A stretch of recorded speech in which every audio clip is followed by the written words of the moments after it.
Bihar NDA रो एक तरफा विजय Modi magic रो झड़ आगे लिभिगला आरजेडी रो लंठन हाथ भी मारला चितपटांग 243 आसन रो बीजेपी सहयोगी मेंट 206 रु अधिक सीट्रे आगुआ रहितबा बेले केवल बीजेपी को 90 सीट महागठबंधन मात्र 35 सीट्रे संतुष्ट होगाकू पड़ी। मोदी नीतीश को रणनीति आगे विरोधी चितपटांग मार्चंती विपुल विजय पर एनडीए पक्षरु सारा देश में विजय उत्सव पालन जारी रही। अधीन में होली दीपावली पालन करछंती कर्मी। बिहार एनडीए प्रति काहेकि एते जनसमर्थन काहेकि पुणी थरे एनडीए को मिला जनसमर्थन बिहार ग्राउंड जीरो स्थिति विषय भल भाव परिचित वरिष्ठ सांबादिका सीता देव जातीय गणमाध्यम जड़े चर्चित चेहरा आम सहित जोड़ी जाना बिहार ग्राउंड जीरो स्थिति कारण सीता देव जी की खाली जे प्रश्न करती ता नुहे ग्राउंड रिपोर्टिंग विश्लेषण ता सहित जदि आम कह भोटर को मूड को मध्य से परखी खासकर बिहार इलेक्शन रे से कटिया ठर नहीं कि सीमांचल ठर नहीं छपरा ठर नहीं मुजाफर पर्यंत सबुआड़े से बुली। सीता मैम पहले तो आपको अर्गस न्यूज में स्वागत है। ये जो बिहार में जो मैंडेट आया है खास करके जो क्लियर मैंडेट एनडीए को 200 से ज़्यादा सीटें में आगे बढ़त नजर भी आ रही है और सबसे बड़ा बात है कि अमित शाह जी ने बोले थे कि 160 से ज़्यादा सीट लाएंगे मगर ये तो कमाल हो गया। आपको क्या लगा ये जो मैंडेट किस तरफ झुक रहा है? ये जो मैंडेट आया है ये मैंडेट दिया है बिहार की महिलाओं ने। मैं आपको बताऊं कि जब मैं पूरे प्रदेश का दौरा कर रही थी जिन जिन इलाकों से हम गुजरे अपनी रिपोर्ट्स के लिए अपनी ग्राउंड रियलिटी चेक करने के लिए तो हमने पाया कि जो महिलाएं थी वो एक मुश्त वोट करना चाहती थी और एक मुश्त लॉयल थी मौजूदा एनडीए सरकार के लिए मुख्यमंत्री नीतीश कुमार के लिए। तो बहुत ज्यादा समर्थन महिलाओं के पक्ष से एनडीए सरकार को मिला और वो चाहती थी कि जिस चीज की वो बेनिफिशरीज बनी है वो जो सुविधाएं उनको मिली है जो सरकारी योजनाओं से उनका जो जुड़ाव हुआ है वो इस चुनाव के बाद भी चलता रहे। चाहे वो शराबबंदी का मामला हो क्योंकि शराबबंदी एक बड़ा मसला रहा डोमेस्टिक वायलेंस को लेकर और नीतीश कुमार जब सत्ता में आए तो उन्होंने शराबबंदी लागू की। महिलाओं को ये लगा कि अगर हम इस मुख्यमंत्री को इस सरकार को वापस नहीं लौटाएंगे तो शायद शराबबंदी कानून फिर हटा दिया जाएगा फिर वही सब झमेले होंगे हमारे घरों में हमारे घर के पुरुषों के साथ। फिर जीविका दीदी योजनाएं थी 10,000 जो महिलाओं के खाते में गई उनको एक तरह से सपोर्ट मिला समर्थन मिला अपना रोजगार शुरू करने का। किसी भी समुदाय की थी किसी भी जाति की थी जिनसे भी हमने बात की उन्होंने कहा कि जो हमको ये समर्थन मिला जो आर्थिक मदद सरकार से मिली है उससे हमने अपने रोजगार को और बढ़ाया है। हमने बकरियां खरीदी हैं स्विंग मशीन खरीदी हैं और हम चाहते हैं कि ये सुविधाएं और ये जो मदद है सरकारी वो हमारे साथ आगे भी चलती रहे। तो ये जो भरोसा था नीतीश कुमार पर मौजूदा एनडीए सरकार पर ये भरोसा सबसे ज्यादा महिलाओं ने दिखाया और ये महिलाओं का ही तो फिर सीता जी ये महिलाओं की वोट ये महिला वोटर किसको ज्यादा स्ट्रॉन्ग करके गए मतलब कि जेडीयू को या फिर बीजेपी को? क्योंकि देखिए जीविका मिशन दीदी से लेके वो संरक्षण की बात भी हो मगर 2 लाख तक भी सहायता दिया जाएगा ये भी बीजेपी का संकल्प पत्र में था। तो फिर ये जेडीयू को ज्यादा स्ट्रॉन्ग किए महिला वोटर ने या फिर बीजेपी को? इन महिलाओं के लिए 2 चेहरे जिसके प्रति वो ज्यादा लगाव और जुड़ाव महसूस कर रही थी मुख्यमंत्री नीतीश कुमार और प्रधानमंत्री नरेंद्र मोदी। जब दोनों की तरफ से ये एनडीए सरकार की अपील की गई बहुत ज्यादा चुनाव प्रचार रहा। प्रधानमंत्री ने पूरी कोशिश की कि वो बिहार के कोने कोने तक पहुंचे। नीतीश कुमार भी तमाम अटकलें लगाई जा रही थी तमाम बातें हो रही थी उनकी सेहत को लेकर उनके स्वास्थ्य को लेकर उसको एक तरह से उन्होंने विराम दिया। वो कूद पड़े चुनाव प्रचार में और जो बातें दोनों ने जनता के बीच में आके कही तो दोनों के लिए ये जन समर्थन मिला है महिलाओं का समर्थन मिला है। डबल इंजन की सरकार लगातार बीजेपी कहती रही है। तो महिलाओं को युवाओं को यह भरोसा है कि अगर यहाँ पर एनडीए सरकार है और सेंटर में भी एनडीए सरकार है तो कहीं नहीं जाने वाली उनके लिए मदद उनके लिए आगे का रास्ता यही दोनों सरकार मिलकर जैसा कि पहले दिया है और आगे भी देते रहेंगे। तो ये भरोसा दोनों चेहरों के लिए था और दोनों ही सरकारों के लिए था जिस तरह से बिहार में जमीन पर काम हुआ है अभी तक। सीता जी हम लोग ने देखें कि आप सीमांचल भी गए थे खास करके कटिहार आपको एक लेटर भी एक छोटी बेटी ने भी आपको बच्ची ने दी थी जो जिसको आपने फेसबुक में भी शेयर किए थे हम लोग देखे थे मगर हम लोग देखे कि वहाँ पे महिलाओं ज़्यादा भर भर के वोट देने के लिए आए थे और पूरा लाइन था महिलाओं की।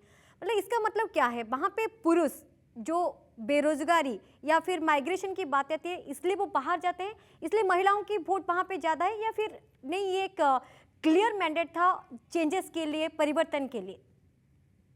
देखिए, बिहार में जाति और समुदाय बहुत ज्यादा काम करते जमीन पर। आरजेडी का जो काडर है, जो उसका बेस वोट बैंक है, वो एमवाई है, यानी कि मुस्लिम और यादव। हम जब सीमांचल गए तो ये मुस्लिम बहुल इलाका है, ज्यादा मुसलमान इस इलाके में रहते हैं। हम उन बस्तियों में भी गए जहां पर मुसलमान वोटर्स ज्यादा हैं। उनके साथ जब हमने बातचीत की तो हमने पाया कि जो ये बेनिफिशरीज है, महिला बेनिफिशरीज, वो किसी भी समुदाय की हो, चाहे वो मुस्लिम हो, हिंदू हो, किसी भी जाति को, सबको मिला है। लेकिन कहीं ना कहीं जो अलीजेंस है या फिर लॉयल्टी है, वो बिकॉज मुसलमान बीजेपी के लिए वोट नहीं करते हैं, तो शायद उन्होंने कुछ और फैसले लिए होंगे। लेकिन ये भी हकीकत है कि बहुत ज्यादा तादाद में, बड़ी संख्या में महिलाओं ने अपनी जाति से ऊपर क्योंकि उठकर कटिहार में अपने 80% से ज्यादा वोटिंग हुआ है, खास करके महिलाओं के बारे में अगर बोले तो। बिल्कुल बहुत महिलाएं निकली हैं, और बहुत ज्यादा महिलाएं जो पलायन कर चुकी हैं काम और रोजगार की तलाश में। मैं ऐसी बहुत सारी महिलाओं से मिली सीमांचल में, जो दिल्ली में काम करती हैं, बॉम्बे में काम करती हैं, लेकिन वोटिंग के लिए वो लौटी। तो एक तरह से कहा जाए तो एसआईआर का जो प्रोसेस रहा, वो उसने एक अवेयरनेस क्रिएट किया कि वो लौटे और चेक करें कि उनका नाम इलेक्टोरल लिस्ट में है या नहीं। तो इसकी वजह से बड़ी तादाद में लोग लौटे हैं। अब मुसलमान थे तो वोटिंग के लिए लौटे, लेकिन जो हिंदू थे, जो छठ मनाते हैं, वो दिवाली छठ के लिए घर आए, तो वो रुक के वोट करके वो जाना उन्होंने मुनासिब समझा। इसलिए बहुत बड़ी तादाद में जो वोटर टर्नआउट था, इन दो वजहों से मुझे लगता है कि ज्यादा हुआ। सिकम, हम देखिए जो आरजेडी मतलब महागठबंधन की बात बोले तो फिर जो नैरेटिव वो लोग क्रिएट किए थे, एंटी इनकम्बेंसी की बात किए थे एनडीए के खिलाफ, वो कहाँ पे चूक हो गया, मतलब स्ट्रैटेजी कहाँ पे फेल हो गया? यूनिटी नहीं रहा, या फिर ये मुद्दा को, ये मैसेज को पूरा ग्राउंड लेवल तक महागठबंधन के नेताओं कर्मी ने पहुंच नहीं पाए? देखिए, लगातार हम बात कर रहे थे, हकीकत ये है बिहार की कि चुनावों से ठीक पहले महागठबंधन ने, तेजस्वी यादव ने विपक्ष की भूमिका निभानी शुरू कर दी। लेकिन पिछले 5 सालों में वो कहाँ थे? पिछले 1 साल से हम सब जानते हैं कि प्रशांत किशोर किस तरह से, जो सोशल मीडिया का स्पेस है, जो मीडिया का स्पेस उन्होंने ऑक्यूपाई किया हुआ था। तो एक तरह से ये संदेश जा रहा था कि प्रशांत किशोर चैलेंजर है नीतीश कुमार के, इस मौजूदा सरकार के।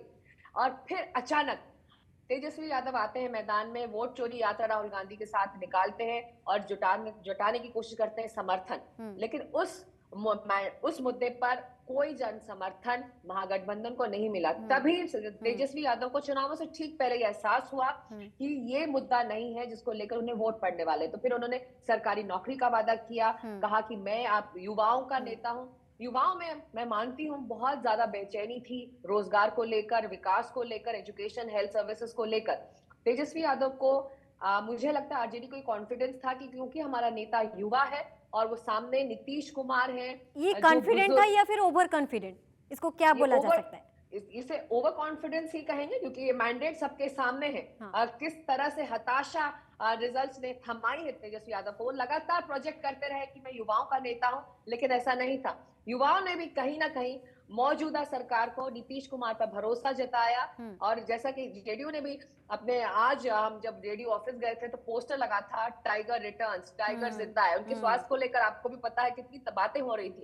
तो प्रचार के दौरान था कि टाइगर जिंदा है, और फिर प्रचार के बाद आज जब मैंडेट आया है तो टाइगर रिटर्न्स। तो ये दिखाता है भरोसा नीतीश कुमार में, चाहे युवा हो चाहे महिला हो, उनके लिए काम करते हैं, उनके बीच से ही वो निकले हैं, इसीलिए भरोसा उन पर दोबारा जताया गया। इसे देखा जाए तो सिकम, देखिए जब आज जैसे मैंडेट भी आने वाला था, उससे पहले भी आरजेडी मतलब कि तेजस्वी यादव ने जिस तरह से प्रेस मीट किए और बोले कि मैसिव विक्ट्री, और पिछली बार तो बेईमान ही हो गया था हमारे साथ, 12,000 वोट में हम लोग हार गए, मगर इस बार ऐसे कुछ नहीं होगा, पूरा मैंडेट उनके तरफ जाएगा। चलिए पीके की बात ही करते हैं, क्योंकि सभी बोल रहे थे कि एक्स फैक्टर बनेगा जेएसपी, जन स्वराज पार्टी एक्स फैक्टर बनेगा। और जब भी पीके को पूछा गया कि एक्स फैक्टर क्या है बोल के, वो खुद बोले थे कि बेरोजगारी और पलायन, ये दोनों ही एक्स फैक्टर बनेगा और लोगों के अंदर परिवर्तन चाहिए। मगर जेएसपी तो खाता ही खुल नहीं पाया सकता मैम। क्या मतलब कि पीके तो बहुत ही कैंपेन किए थे, या फिर जो कैंडिडेट दिए लोगों के बीच उनका कोई समर्थन नहीं, लोग जानते नहीं, चाहे जितना भी एजुकेटेड कैंडिडेट पीके ना क्यों ना दिया हो वहां पे?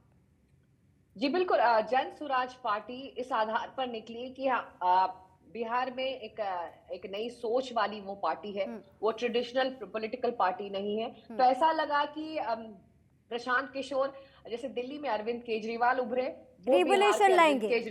बिल्कुल अरविंद केजरीवाल बिहार के वो बन जाएंगे, लेकिन ये सोशल मीडिया तक ही सीमित रह गया।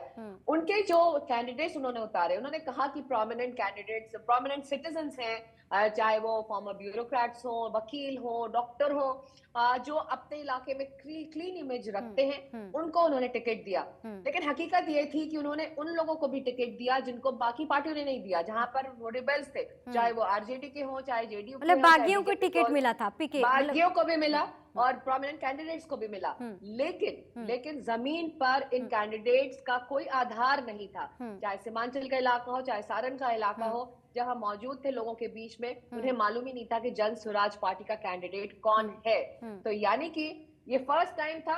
ये भी हकीकत है कि अभी आज से उन्हें फिर कोशिश करनी होगी कि 4-5 साल बाद जब अगर वो मैदान में रहना चाहते हैं, तो उन्हें अब से अपना जनाधार, अपना काडर, अपनी पार्टी को वापस खड़ा करना होगा, क्योंकि उन्होंने ऐसे ही मैदान में बिना तैयारी के, मुझे लगता है, वो उतर गए थे और प्रोमिनेंट कैंडिडेट्स के नाम पर उन्होंने किसी को भी, जैसे कि कोई हेलीकॉप्टर कैंडिडेट, उसे उतार दिया था जिसका कोई जुड़ाव या फिर कोई कनेक्शन उस कॉन्स्टिट्यूंसी से नहीं था। मैम और दो मेरा क्वेश्चन रहेगा, शॉर्ट में आपका रिप्लाई चाहूंगी। 20 सीट से ज्यादा लीड कर रही है एलजेपी, तो किसका वोट खा गई ये, मतलब कि जेडीयू का या फिर आरजेडी का? नहीं, उसने एलजेपी जो है, लोक जनशक्ति पार्टी, उसका अपना एक वोट आधार है, वो है पासवान वोट। पासवान वोट करते हैं तो सिर्फ लोक जनशक्ति पार्टी को, पहले रामविलास को, चिराग पासवान के पिता को, और अब चिराग पासवान की अगुवाई वाली इस पार्टी को।